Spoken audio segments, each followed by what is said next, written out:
اب مجھے بتاؤ نا یار، ہم اپنے لیے خرچ کرتے ہیں بہترین کھانا، بہترین لباس، اور غریب کو دینا ہے تو بچا ہوا لیفٹ اوور. اب اچھا اب میں کہتا ہوں 100 بندوں کو نہیں کھلا سکتے، نہ کھلائیں، 2 کو کھلائیں، اچھا کھلائیں، کوئی بات نہیں. آپ کسی کے دل میں خوشی تو داخل کریں. اپنے گھر والوں کے لیے لباس خرید لیں، 2 غریب بچوں کے لیے ویسا ہی لباس خرید لیں، پھر دیکھیں آپ کو کیسی برکتیں ملتی ہیں. تو ہمیں اس بار یہ ایک انداز اختیار کرنا ہے کہ ہم نے اللہ کی راہ میں بہترین خرچ کرنا ہے. اس کو ہمیں غلطی کیا کرتے ہیں؟ فطرے کی. جو فطرے کی جو بات ہے اس میں آپ کو ایک بات بتاتا ہوں. فطرہ حدیث پاک میں 4 قسم کا بیان ہوا ہے: گندم کا، جو کا، کشمش کا اور کھجور کا. ٹھیک ہے، لیکن ہم بچپن سے سن رہے ہیں، جب بھی فطرے کی باری آتی ہے ہم پہلے 50 روپے تھا وہ دے دیا، 100 دے دیا، 200 دے دیا، 300 دے دیا.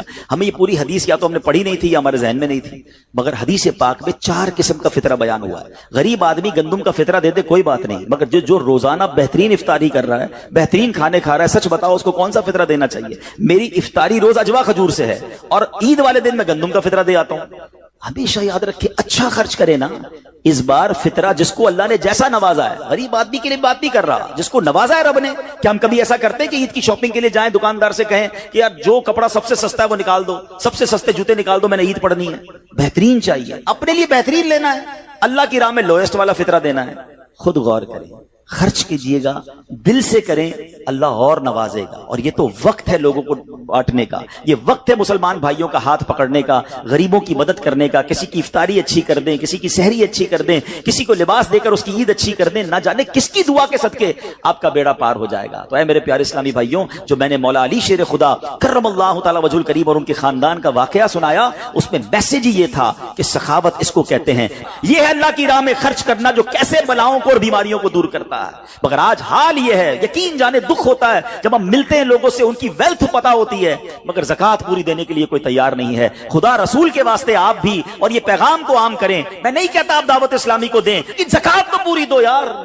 یہ وہ مال ہے جو آپ مارے جاؤ گے، یہ مال آپ کے لیے عذاب کا باعث بن جائے گا. اور واللہ میں 2-4 دن پہلے ایک بزنس مین کے پاس گیا. بعض اوقات ہمیں بزنس مین بھی سکھا رہے ہوتے ہیں. کیا کمال کی اس نے مجھے بات کہی. وہ کہتا ہے عبدالحبیب بھائی میرا یہ پیغام ذرا بزنس کمیونٹی تک پہنچائیے گا کہ جو زکوٰۃ نہیں دیتے نا اور جو خرچ نہیں کرتے، ان کو پتہ ہی نہیں ہے وہ کتنا بڑا لاس کر رہے ہیں. جب سے میں نے بانٹنا شروع کیا ہے میرے مال میں ایسے برکت آئی ہے، میں خود حیران ہوں. میرے سامنے ڈیل ہوتی تھی وہ مجھے نظر نہیں آتی تھی، میں ادھر اللہ کی راہ میں صدقہ کرتا ہوں، ایسا لگتا ہے آنکھوں سے پردہ اٹھتا ہے، میرا کام ہو جاتا ہے. تو ان کو بتائیے آپ اپنا خود نقصان کر رہے ہیں اللہ کی راہ میں خرچ نہ کر کے. تو یہ ڈیوٹی ہے. بچپن سے سنا تھا اسلام کے 5 پلر ہیں: توحید، روزہ، نماز، حج اور زکوٰۃ. ہم زکوٰۃ کو تو ایسے اگنور کر بیٹھے ہیں کہ جناب دے دی اپنی مرضی سے. کوئی 5 لاکھ دیتا ہے، کوئی 10 لاکھ دیتا ہے. زکوٰۃ کس کو جا رہی ہے یہ بھی نہیں سوچ رہے کہ میری زکوٰۃ کا یہ مستحق ہے کہ نہیں، میں جس آرگنائزیشن کو دے رہا ہوں اس کے پاس کوئی زکوٰۃ ادا کرنے کا صحیح فارمولا ہے کہ نہیں، یا میں جس بندے کو دے رہا ہوں وہ زکوٰۃ کا مستحق ہے کہ نہیں. بس سر سے ایک بوجھ اتارنا ہے، لم سم اماؤنٹ دے دینی ہے. یہ نہیں چلے گا. خدا را یاد رکھیے، زکوٰۃ پوری کیلکولیٹ کرنا بھی آپ کی ذمہ داری ہے اور صحیح مستحق تک پہنچانا بھی آپ کی ذمہ داری ہے. اور آپ بلیو کریں، جس دن آپ نے یہ کام کر لیا آپ ملٹیپلیکیشن دیکھیں گے، آپ اپنے غم اور اپنی پریشانیاں دور ہوتے ہوئے دیکھیں گے. میں رب کریم سے دعا کرتا ہوں اللہ ہمیں دل کھول کر اپنی راہ میں خرچ کرنے کی توفیق عطا فرمائے. اور پھر سب سے پہلا حق آپ کی زکوٰۃ کا وہ حق ہے آپ کے اپنے غریب رشتہ داروں کا. اپنے غریب رشتہ داروں کو آپ دیجئے زکوٰۃ، کیونکہ جو اپنے رشتہ داروں کو زکوٰۃ دیتا ہے، صدقہ کرتا ہے، اس کو ڈبل ثواب ملتا ہے. ایک صدقہ دینے کا، ایک صلہ رحمی کرنے کا. اور پھر آپ کے غریب رشتہ داروں سے بات زکوٰۃ بچ جائے تو پھر میری گزارش ہے کہ دعوت اسلام کتنے بڑے پیمانے پر دنیا میں کام کر رہی ہے، تو اپنی زکوٰۃ کا اپنا حصہ جو ہے اس میں ضرور عطا فرمائیں. اللہ کریم ہم سب کا جمع ہونا اپنی بارگاہ میں قبول فرمائے. آمین.